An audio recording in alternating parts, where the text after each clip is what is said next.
سیحان الہام سے کہتا ہے کہ تم مجھے الف کا قاتل مانتی ہو تو تم مجھے مار دو، میں تمہیں اپنا خون معاف کر دوں گا۔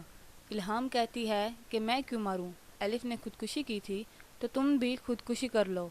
سیحان الہام کو خودکشی کرنے سے انکار کر دیتا ہے اور کہتا ہے کہ میرے پاس جو دل ہے وہ الف کا ہے، اگر میں نے خودکشی کی تو میرا دل بھی مر جائے گا جو میں نہیں کر سکتا۔ تبھی الہام بنا کچھ کہے وہاں سے چلی جاتی ہے۔ الہام گھر آ کر سوچنے لگتی ہے کہ جسے کل تک میں اپنی بہن کا قاتل سمجھتی تھی وہ تو میری بہن کا ہمدرد لگ رہا ہے۔ اگلی صبح الہام کہیں جا رہی ہوتی ہے کہ دو آدمی اس کا پیچھا کر رہے ہوتے ہیں۔ تبھی سیحان آ کر ان کو پکڑ لیتا ہے اور ان سے پوچھتا ہے کہ تم لوگ یہاں پر کیا کر رہے ہو۔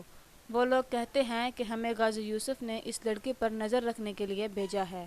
سیحان ان لوگوں سے زکریا کو فون لگانے کا کہتا ہے اور کہتا ہے کہ آئندہ کسی نے الہام کا پیچھا کیا تو میں اپنی جان لے لوں گا، اور فون کاٹ دیتا ہے۔ غازی یوسف زکریا کو اس لڑکی کا پیچھا کرنے سے منع کر دیتا ہے۔ ادھر سیحان الہام کو ترکی واپس جانے کا کہتا ہے۔ الہام کہتی ہے کہ میں یہاں سچ سننے آئی ہوں، جو سنے بغیر میں نہیں جاؤں گی۔ سیحان کہتا ہے کہ میں تمہیں سچ بتاتا ہوں، لیکن تم وعدہ کرو کہ تم سچ سننے کے بعد چلی جاؤ گی۔ پھر سیحان الہام کو ویڈیو بنانے کا کہتا ہے، جس ویڈیو میں وہ تسلیم کر لیتا ہے کہ اس نے الف کو ٹریپ کر کے اس کا قتل کیا ہے، اور کہتا ہے کہ مجھے پھانسی کی سزا ہونی چاہیے، اور الہام سے کہتا ہے کہ میں تمہارے آگے ہاتھ جوڑتا ہوں کہ تم ترکی واپس چلی جاؤ۔ یہ کہہ کر وہاں سے چلا جاتا ہے۔ پھر رات کو الہام باہر بیٹھی سوچ رہی ہوتی ہے کہ وہاں پر سیحان آ جاتا ہے اور اس سے واپس نہ جانے کا پوچھتا ہے۔